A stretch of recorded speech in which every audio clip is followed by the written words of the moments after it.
suffered from intestinal inflammation for 40 years. 40 years. 40 years. 40 வருடங்களாக நான் குடல் வீக்கத்தினால் கஷ்டப்பட்டு கொண்டிருந்தேன். A young man, I was soldier in Korean army. நான் என்னுடைய இளவயதில் கொரியன் ராணுவத்தில் ராணுவ வீரராக பணியாற்றினேன். நான் காயப்பட்டேன். Doctor operated on me for 8 hours. 8 மணி நேரங்கள் ஆபரேஷன் செய்தனர். I was discharged from the military service. பிறகு ராணுவத்தில் இருந்து வெளியேற்றப்பட்டேன்.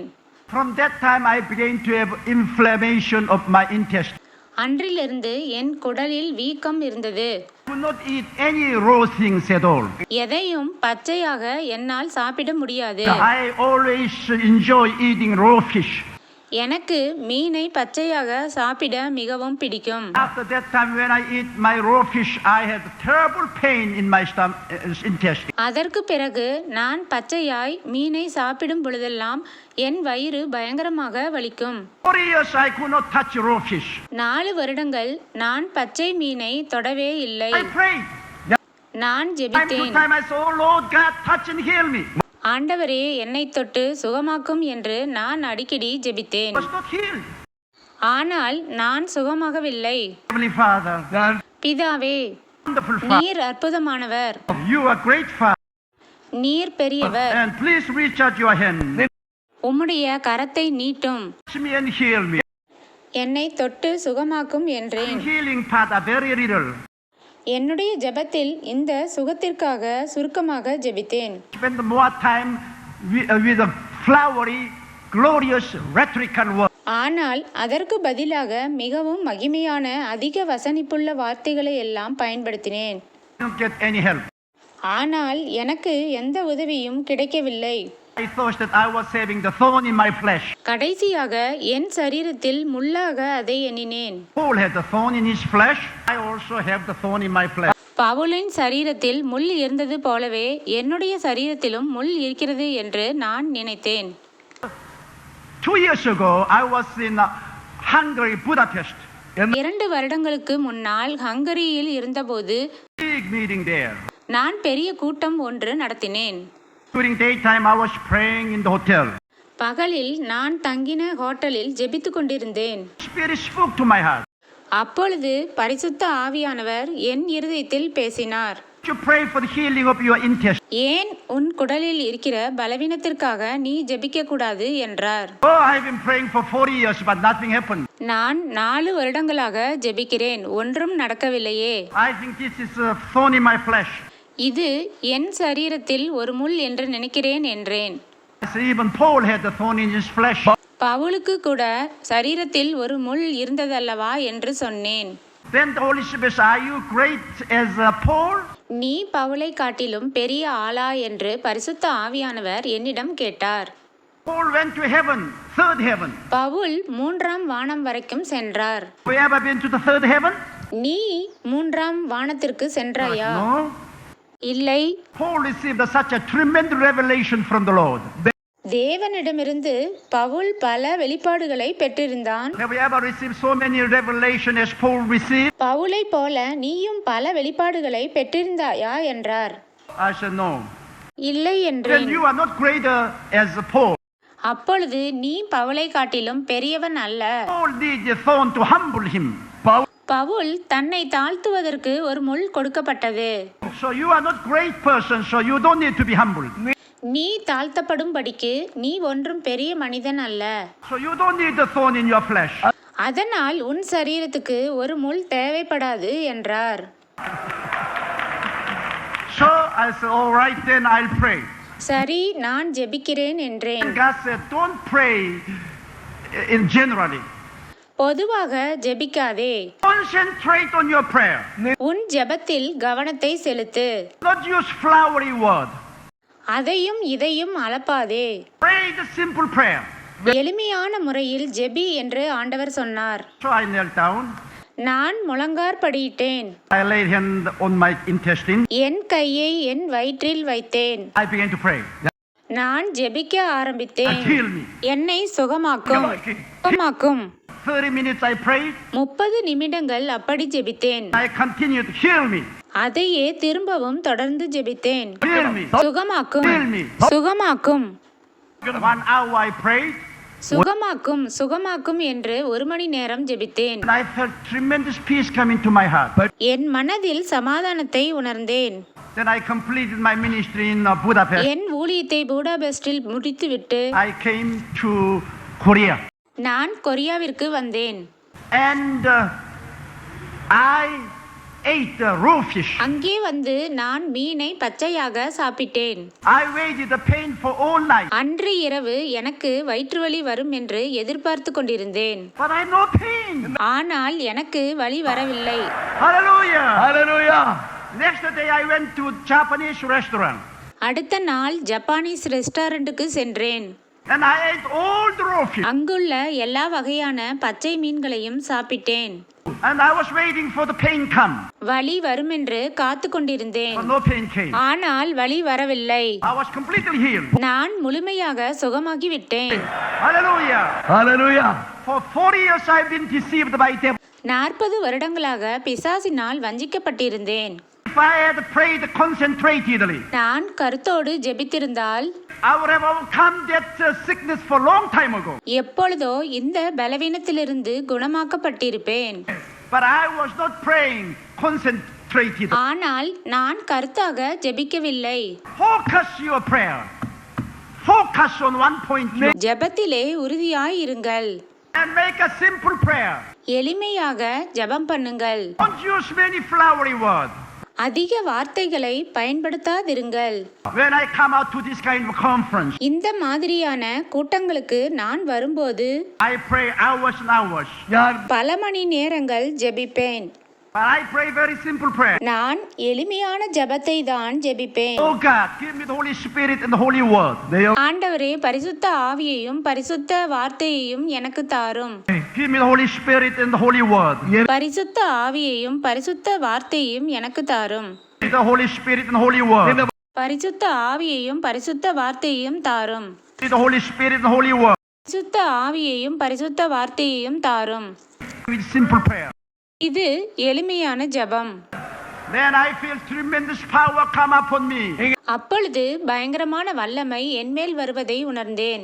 One Christian woman had a brain cancer in my church. என் சபையில் உள்ள ஒரு பெண்ணிற்கு பிரைன் கேன்சர் இருந்தது.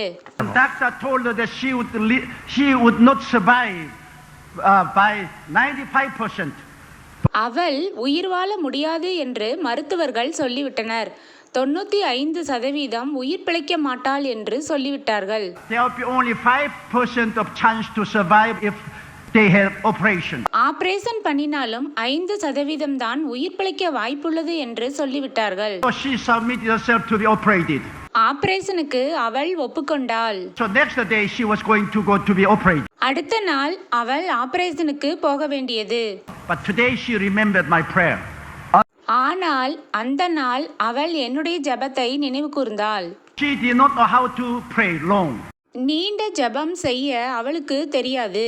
But now she really determined to pray through. ஆனால் அவள் இப்பொழுது ஜெபம் செய்ய வேண்டும் என்று தீர்மானித்து விட்டாள். She was blind, she could not hear. அவளுக்கு கண் தெரியாது, காதும் கேட்காது. But in the hospital she called her daughter. மருத்துவமனையில் அவள் மருத்துவர்களை She அழைத்தாள். said, I don't know how to pray. எனக்கு எப்படி ஜெபிக்க வேண்டும் என்று தெரியாது. So I will pray the Lord's Prayer for 10,000 times. அதனால் நான் பரமண்டல ஜெபத்தை 10,000 முறை சொல்லப் போகிறேன். Finish the Lord's Prayer, you write down. நான் ஒவ்வொரு முறை சொல்லி முடித்ததும் நீங்கள் அதை குறித்து வைத்துக் கொள்ளுங்கள் என்றாள். And it took her for 6 hours to finish the Lord's Prayer for 10,000. பரமண்டல ஜெபத்தை 10,000 முறை சொல்லி முடிக்க 6 மணி நேரம் ஆனது. She prayed 9,999 times, nothing happened. அவள் 9,999 முறை சொல்லி முடித்த போதும் ஒன்றும் நடக்கவில்லை. But when she finished the 10,000 times, ஆனால் அவள் 10,000 முறை சொல்லி முடிக்கும்போது only the fire of Holy Spirit came through. திடீரென்று பரிசுத்த ஆவியானவரின் அக்கினி வந்தது. She opened her eyes. அவள் கண்கள் திறக்கப்பட்டது. Her ears were popped open. அவள் காதுகள் திறக்கப்பட்டது. She could see everything. She could hear everything. அவளால் எல்லாவற்றையும் பார்க்க முடிந்தது, கேட்க முடிந்தது. Oh, she was jumped up from her bed. She was shouting. அவள் படுக்கையிலிருந்து குதித்தெழுந்து கத்தினாள். And doctors and nurses came to her. அந்த சத்தத்தை கேட்டு நர்ஸ் ஓடி They வந்தாள். took her to the X-ray room and they took the picture over her. அவளை x ray ரூமுக்கு கொண்டு சென்று எக்ஸ்ரே எடுத்தார்கள். They could not find any vestige of cancer. புற்றுநோய்க்கு உண்டான எந்த அறிகுறியும் அவளில் காணப்படவில்லை. She is alive in our church even today. எங்கள் சபையில் அவள் இன்னும் உயிரோடு இருக்கிறாள். Because she had a clear goal in her prayer. ஏனென்றால் அவள் ஜெபத்தில் ஒரு குறிப்பான ஒரு தரிசனம் இருந்தது. She did not use many flowery words. அவள் அதிகமான வார்த்தைகளை உபயோகப்படுத்தவில்லை. She concentrated and used a simple prayer. அவள் எளிமையான ஜெபத்தை செய்தாள். One old lady was suffering from throat cancer. வயதான பெண் ஒருவர் தொண்டையில் புற்றுநோயால் அவதிப்பட்டார்கள். She was suffering terribly. அவள் மிகவும் வேதனைப்பட்டாள். Many a time she come and I pray for her. என்னிடத்தில் வந்தால் நான் அவளுக்காக ஜெபித்தேன். Nothing happened. ஒன்றும் நடக்கவில்லை. She was very negative and she was complaining constantly. அவள் முற்றிலும் எதிர்மறையாய் மாறி குறை சொல்ல ஆரம்பித்தாள். And I was at the loss as to what to do. என்ன செய்வது என்று நான் ஆண்டவரிடம் கேட்டேன். Then one day I called her to my office. அப்புறம் ஒரு நாள் அவளை என் அலுவலகத்திற்கு வர சொல்லி அழைத்தேன். I said, you take a notebook and pencil and go to the prayer mountain. ஒரு புத்தகமும் ஒரு பேனாவும் எடுத்துக்கொண்டு ஜெபமலைக்கு சென்று And you write down the 1 Peter chapter 2 verse 24. By his stripes you were healed 10,000 times. 1 பேதுரு 2ஆம் அதிகாரம் 24ஆம் வசனத்தில் அவருடைய தழும்புகளால் குணமானீர்கள் என்ற வசனத்தை 10,000 முறை எழுத சொன்னேன். Don't speak to any other person. எந்த மனிதரிடமும் எதுவும் பேச வேண்டாம். You sit down and write down every time you loudly confess the scripture. அந்த வசனத்தை உட்கார்ந்து வாயில் அறிக்கையிட்டு கொண்டே இருக்க வேண்டும். And when you finish that homework, bring that notebook to me. அதை முடித்ததும் அந்த புஸ்தகத்தை என்னிடம் கொண்டு வர வேண்டும். And I will lay hand on you and pray for your healing. அதன் பிறகு நான் உங்கள் மேல் கைகளை வைத்து ஜெபிப்பேன் என்று சொன்னேன். So she went up to the prayer mountain. அதனால் அவர்கள் ஜெபமலைக்கு சென்று She checked in the prayer grotto. ஒரு இடத்தை தேர்ந்தெடுத்து She opened the notebook and Bible. பைபிளும் புத்தகமும் எடுத்துக்கொண்டு Going to write down. எழுத ஆரம்பித்தார்கள். Every time she write down, she spoke loud. ஒவ்வொரு முறை எழுதும் போதும் அவர்கள் அதை சத்தமாய் வாயில் அறிக்கையிட்டார்கள். By his stripes you were healed. அவருடைய தழும்புகளால் குணமானீர்கள். By his stripes you were healed. அவருடைய தழும்புகளால் குணமானீர்கள். By his stripes you were healed. அவருடைய தழும்புகளால் குணமானீர்கள். By his stripes you were healed. தழும்புகளால் குணமானீர்கள். By his stripes you were healed. அவருடைய தழும்புகளால் குணமானீர்கள். 1 week for her to write down 10,000 times. 10,000 முறை எழுதி முடிக்க ஒரு வாரம் ஆயிற்று. When she completed the writing, walked into my office with a notebook, smiling. அதை எழுதி முடித்ததும் சிரித்துக்கொண்டே என்னுடைய அலுவலகத்திற்கு அதை எடுத்துக்கொண்டு வந்தார்கள். Usually she could not speak because she had throat cancer. சாதாரணமாக அவர்களால் சரியாக பேச முடியாது, ஏனென்றால் அவர்கள் தொண்டையில் புற்றுநோய் இருந்தது. She would speak, Pastor, Pastor, I have pain, I have pain. Pastor pastor என்று மெதுவாகத்தான் சொல்வார்கள். This time she was walking in, she said, Pastor. ஆனால் இப்பொழுது அவர்கள் பாஸ்டர் என்று கத்திக்கொண்டே I completed my homework. நான் என் வீட்டு பாடத்தை முடித்துவிட்டேன் என்றார்கள். So I said, Sister, where's your cancer? Where's your cancer? நான் அவர்களை பார்த்து, சகோதரியே, உங்கள் புற்றுநோய் என்ன ஆனது என்று கேட்டேன். I was so busy writing down that I forgot about cancer. வீட்டு பாடத்தை எழுதுவதிலேயே மிகவும் கவனமாய் இருந்துவிட்டேன், புற்றுநோயை மறந்துவிட்டேன். And she was completely healed. அவள் பூரணமாய் சுகமானாள். A clear goal in your prayer. உங்கள் ஜெபத்தில் தெளிவான குறிக்கோள் இருக்கட்டும். தேங்க்யூ ஃபார் வாட்சிங். ஃபீஸ்ட் ஆஃப் ஹெவன் யூடியூப் சேனலை சப்ஸ்கிரைப் செய்யுமாறு அன்புடன் கேட்டுக்கொள்கிறேன். கமெண்ட் எழுத மறவாதீர்கள். உங்களுடைய நண்பர்களுக்கும் ஷேர் செய்யுங்கள். God bless you. ஆமென்.